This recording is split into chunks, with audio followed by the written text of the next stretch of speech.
Yeah, that CSAR mission though, you just kind of briefly touched on. Yeah. Can you touch on a little? Because those CSAR missions are cool as shit, Yeah, dude. it was Can awesome, you man. touch on It that a was little bit awesome. more? Yeah, I'll tell And you. what is the acronym so I don't have to go and see it? So See, I'll go- I'll tell you, we call it a trap, tactical recovery of aircraft and I personnel. see some combat search and rescue. If you're a Yeah, ranger, it's like CSAR. We're going on a CSAR. They call it something else, but it's combat search and rescue. yeah, It's See, a this and is that, why I'm on the podcast, yeah. though, because the yeah. average It's civilian is like, good. what are you guys talking No, about? it's Yeah. good. So yeah, so I was the operations officer for the squadron. So I was a major, just come from the tactics school. So I was about, as proficient as I was going to be, at all of this stuff.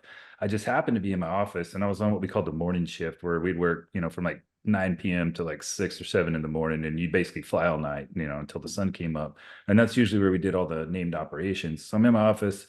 I get a call from higher headquarters, and there was a lieutenant colonel worked up there, cool ass guy. His call sign was Sniper Larry Brown, and he's like, "Hey man," he's like, "I got a hot one for you, and your boss isn't gonna like it." So right away, I know like whatever this is gonna be like a high risk and crazy, right?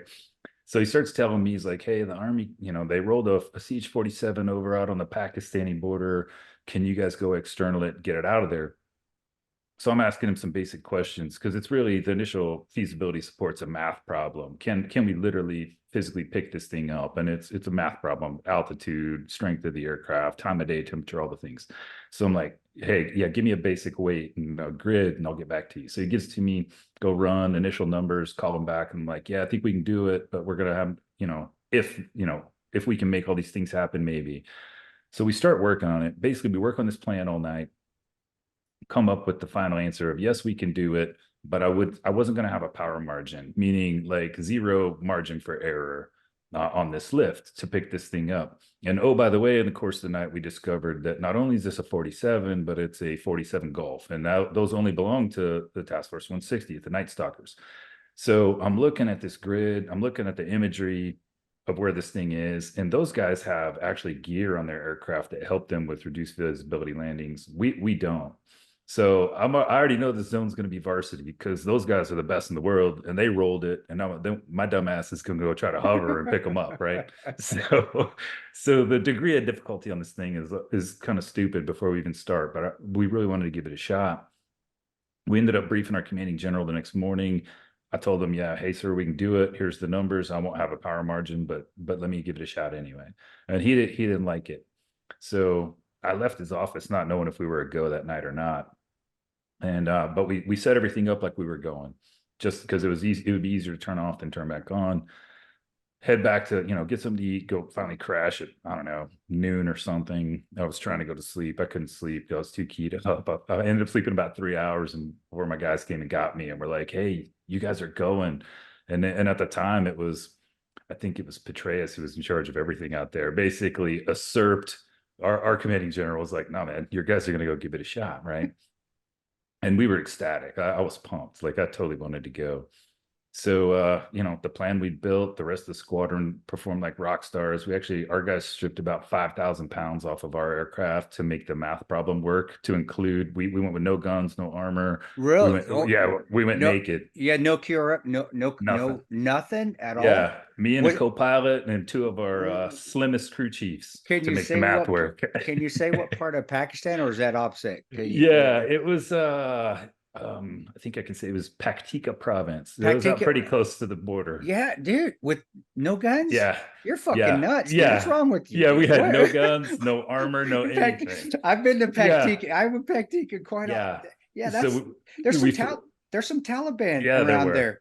There were, for sure. I mean, and the task force is just there, obviously snatching some bad guys. So we know this place we're going is Yeah. super dangerous. And I was like, yeah, I'll do it. Do it. So we stripped no guns, no armor, no nothing. Got our aircraft stripped down. So we were light enough to make the math work.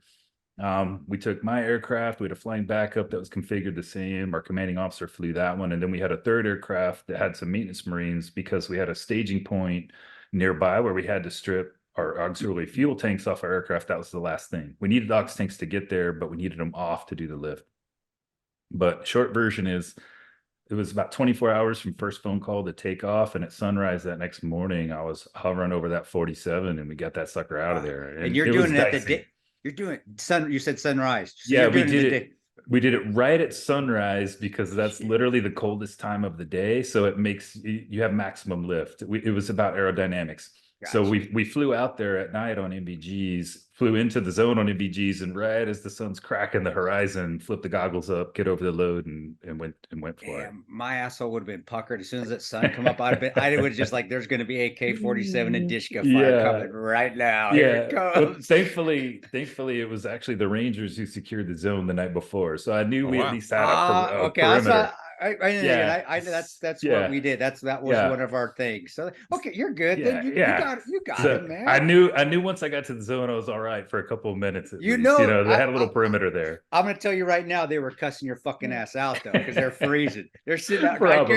If I was out, I'd be there. It's like, where's that son of a bitch? I'm freezing out here, just laying in the prone in this fighting, just in this fighting position, blocking this goat path. Something, and I know. I guarantee you. But as soon as we see you coming and you do it, it's like, yeah, he's off. We're good. It was cool as hell, but it was such an eerie scene. I'll never forget it because right like in front of the zone, there was one of those Afghan graveyards that had the grave markers with those like sticks with the flags on them. It's the creepiest shit you've ever seen in your life. So like you're sitting in the aircraft, I'm about to do the thing. I'm looking at this, creepy ass graveyard, and it's just like, what am I doing here? It's like this, you have these moments of clarity where you're like, this is nuts, but it's kind of cool. So let's do it. That sounds so cool. Did you get any? I know, but I wish we would have the cell phones back in the day, like what the kids do now. But did you get any good pictures from that, man? Did you take? We actually do. We had that's some kick-ass awesome. pictures. We actually the Marine Corps sent combat camera with us. We actually got good pictures of it. That's sweet. But it was pretty neat. Like when it was over, of course,